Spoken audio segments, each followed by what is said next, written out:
გამარჯობა მედანეებო, Rockstead Haizen-ი გასალესად არის და პატარა ვიდეოს შემოგთავაზებთ. მიუხედავად იმისა, რომ პირი დაკაწრული არის, მაინც ულამაზესი არის და ჩემი აზრით ის ნაკაწრებიც უხდება და რაღაც სამუშაო იერი აქვს უკვე რომ რაღაცა საკოლექციო დასადები და ისეთი კი არ არის, აი სამუშაოდაც რომ მაგარი დანა არის რა და აი ძალიან თავისებური ხიბლი აქვს, მაგასაც კი რა თქმა მომწონს. სხვა, ნაკაწრის გარდა პირი გაფუჭებული არის, ეგ უკვე ცუდი არის ძალიან. აი, წვეტისკენ უფრო ჩიპინგს რო ეძახიან, ეგენი გვაქვს, ამოტეხილები არის და დანარჩენი ძირითადი მჭრელი მხარე ხედავთ როგორი დაბლაგვებული არის. ეხლა Rockstead-ის დაშვებებს თუ ჩანს ეგ პატარა ზოლს, ანუ ჯერ სქელი დაშვება აქვს და მერე უცებ არის ჩამოყვანილი, თქვათ ნოლამდე და მერე გადალესილი. ხო და შესაბამისად ლესვაში აი ეს უცებ სქელდება და ნალესიც შესაბამისად უცებ იზრდება. არ მინდა რომ ნალესი ძალიან დიდი გამოვიდეს და დიდზე გამოჩნდეს და მაგისათვის გადაწყვეტილი არის რომ რაც შეიძლება თქვათ მაღალ გრადუსზე გაილესოს, არა ისე როგორც სუფრის დანები არის, არაფერს რო აჭრის, მაგრამ შედარებით მაღალი გრადუსი დავიჭეროთ, რომ ნალესი პატარა იყოს. მეორე კიდევ ის არის რომ ნალესი ერთგვაროვანი რომ იყოს, გადაწყვეტილი არის აიქაც რო ჩამოიჭრება. აიქაც ანალოგიურად ჩამოიჭრას რაღაც 9 მმ თუ რამდენიც არის რომ ნალესი თანაბარი იყოს. სხვა რა გითხრათ ახლა იდეალურისაგან შორს არის ხოლმე ჩემი ნამუშევრები, თუმცა ამას სასახად ვაჯობებ და დანარჩენი ნახოთ რამდენად კარგი გამოგვივა. კეთილი, პროგრესად დაგიბრუნდებით. გადაილესა Rockstead-ი, Haizen-ი. წვრილი ლამაზი ნალესი გამოვიდა.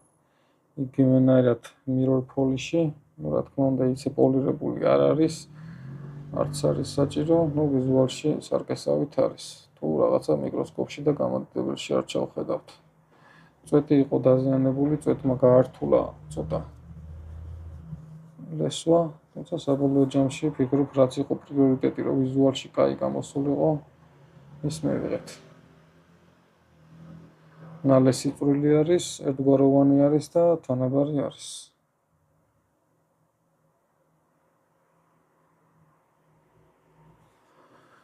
კეთილი, კიდევ ერთხელ ძალიან მაგარი დანა არის და ეს მოხმარებაც კი უხდება, რომ აი ესეთი კარგი სამუშაო დანა არის.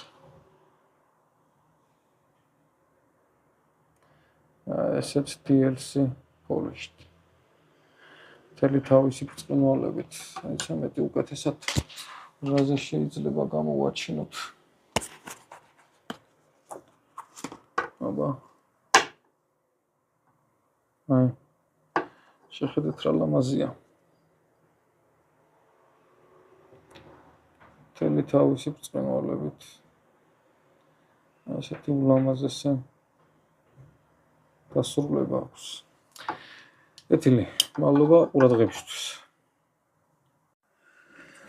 გამიმართლა ვიდეოს დადებამდე, ისე გამოვიდა რომ კოლექციონერს თხოვე თანები Rockstead-ებზე მაინტერესებდა თუ მოხდებოდა ჩემკენ რომ წამოეყოლებინა ეს Rockstead-ი და წამომიყოლა. სამწუხაროდ ისე დაემთხვა რომ ის მეორე წაღებული არის, რომელიც გადავლესე, თუმცა ვიდეოში გავაერთიანებ და ვფიქრობ შედარება არ იქნება პრობლემა. მოკლედ, პირველი რაც უნდა ვაღიაროთ, ძალიან შესანიშნავი ნამუშევარი არის და აი პატარა დანაში არის გაერთიანებული მთელი ეს იაპონური ხასიათი და ეს აუცარი ნამუშევარი არის. ნალეს რაც შეეხება, ერთი რაღაცით კარგად რომ აირეკლოს. შეხედეთ როგორი ნამუშევარია ZDP-ზე. ეგ არის ახლა custom დანებზე არ არის საუბარი, custom-ებზე გვაქვს მსგავსი რამეები, მაგრამ ქარხნული რო იყოს და თან ესეთ ხარისხს რო დებდნენ, მეორე მსგავსი ბრენდი მე არ მახსენდებოდა, არ გამიგია. ხო, ნალეს რაც შეეხება ახლა წვრილი ზოლი ნამდვილად აქვს, თუმცა აქვს იმაზე პატარა ვიდრე მახსოვდა, არ ვიყავი დაკვირვებული. ვიდეოში მე შევეცდები გამოვაჩინო. აი ხედავთ რომ წვრილ პირზე ანარეკლი გაზდევს. ეგ ანარეკლი არის განალესი. თვალით ესე ძნელია შემჩნევა, ახლა კამერაში ირეკლავს, რეალობაში კიდევ უფრო რაღაც წვრილი არის, თუმცა განალესი არის მიკროსკოპი არ მივარგა, მიკროსკოპში გადავუღე ახლა სურათები, მიახლოებით დაინახავთ, კაი მიკროსკოპი რომ ექნება, მერე კიდე გადავუღებ როქსტედები, გვექნება კიდევ ერთხელ, საბედნიეროდ ოფიციალური მომწოდებლები ვართ როქსტედის და კიდევ ერთხელ მოგვაწყვეტ, აი კიდევ გამოჩნდა კარგად. წვრილი ზოლი აქვს ნალესის. ხო და მიკროსკოპში ჩანს, რომ აი ეს დაშვებები შედარებით თქვათ უხეში ზუმფარით არის დამუშავებული და მერე პოლირებული არის. ერთ თვალითაც ეთყობა ეს პატარა რაღაც თქოს პარაზიტული ნაკაწრებივით, მაგრამ ნალესისკენ მიკროსკოპშიც ჩანს, რომ უკვე ნალესისკენ ეს ნაკაწრები უფრო და უფრო ქრება.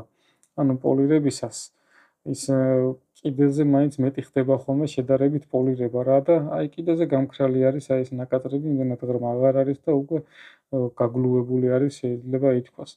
და მაგის მერე ეს დასრულებული რო არის დანა, მერე არის ალბათ შეიძლება თითო-თითოჯერ, მეტჯერ არა, მაგრამ ყოველ შემთხვევაში ეს პოლირების მერე ეგრე დატოვება არ ხდება, დანები ვერ ჭინან პოლირებისას, საჭირო არის რაღაცით გადალესვა, პატარა რაღაცა ჭრელი თვისება რომ შეიძინოს და მაგის მერე ალბათ ერთხელ ცალიმხდან, მეორჯერ ცალიმხდან ალბათ საპირისპირო მიმართულებებით ის ანატკეცი რო არ გაიკეთოს, უბრალოდ აი ეს რაღაცა მიკრო დონეზე ფოლადის გადალესვა მოხდა, თუმცა ლესვა არის, მაინც ლესვა არის და მერე არის პირი ესე გამოყვანილი. საბედნიეროდ არ ვიცი, ხშირად მოძდით თუ არა, მიკროსკოპშიც არ დამიფიქსირებია ეს, მერე შევამჩნიე, რომ წვეთთან არა მისდევს ეგან არეკლი ბოლომდე. აი თუ ჩანს, ხედავთ, წვეთამდე არ მისდევს ეგან არეკლი ბოლომდე. შესაბამისად, წვეთი არის ლესვის გარეშე და გამიმართლა ეგ, რომ აი შეიძლება მაგისი შემოწმება. ეხლა თქვათ, განალესი როგორ ჭრის და წვეთი როგორ ჭრის.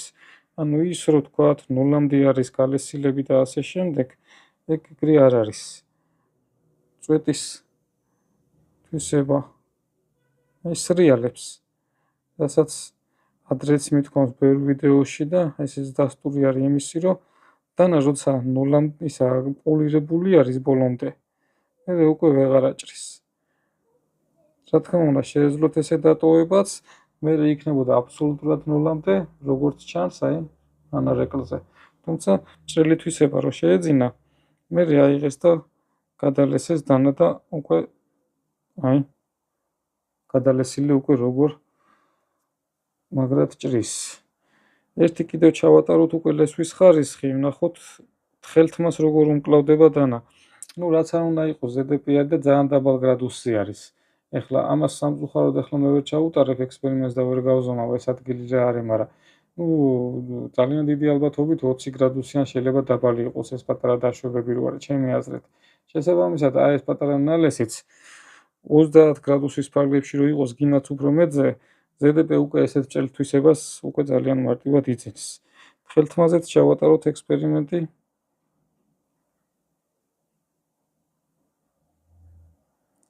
თხელთმაზე უჭერს.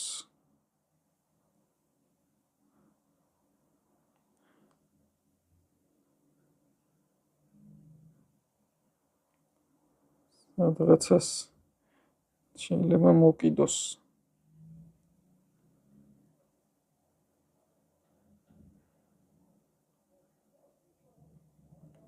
კაი, თხელთმაზე უჭერს, თხელთმას უმკლავდება.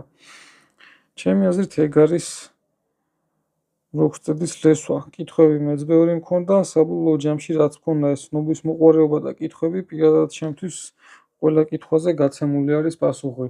ერთადერთი არის ის, რომ რა ქვით აკეთებენ აი ამას. ბოლოს, სავარაუდოდ იქნება რაღაც 5000-იანი ან 8000-იანი არ რაღაცას გადაატარებდნენ და ეს თითო-თითოჯერ ბევრი ფოლადი რო არ აიღოს და ის წვრილი ნალესი რო გაიკეთოს. მეტი არაფერი. თუმცა უდაოდ უნდა აღინიშნოს იაპონელების აი ეს მიდგომა და ეს ხასიათი, რომელსაც აი ამ დანიდან უკვე პირადად მეც გზნობდა, მეც გადმომეცემა და მადლობელი ვარ მათი ესეთი საქმისადმი მიდგომის. კეთილი. მადლობა ყურადღებისათვის და დროებით. ხო, პატარა ჩანარს გავაკეთებ კიდევ მაინც. ნუ წარმოუდგენელი არის ის ქარხნული ლესვა რო არის გარანტიაში და მსახურებაში სამუდამო. ნუ 99% და 19 დარწმუნებული ვარ, რომ ისე გაილესება პლუს მინუს როგორც მე გადავლესე ბოლოს. ეხლა ეს რო დაზიანდება და ეს რო გასალესი გახდება, აი ამას აქედან დაშვებებს ხელახლა, მერე აქ, მერე DLC დაფარვას, პოლირებებს და ასე შემდეგ, ამას არავინ არ გაუკეთებს. გადალესვა მოხდება ისევ ისე და დანას როგორც ყველა სხვა დანარჩენს რესურსი რომ აქვს, თავისთავად ისე Rockstar-საც აქვს რესურსი და ეს ნელ-ნელა დაიწყებს ნალესი გამოჩენას და გასქელებას უფრო და უფრო და რაც მეჯერ გაილესება დანა, მით უფრო სქელი იქნება ის ნალესი. გალესილი იქნება, მუშა მდგომარეობაში იქნება, თუმცა ახალივით რა თქმა უნდა ვერ იქნება. კეთილი.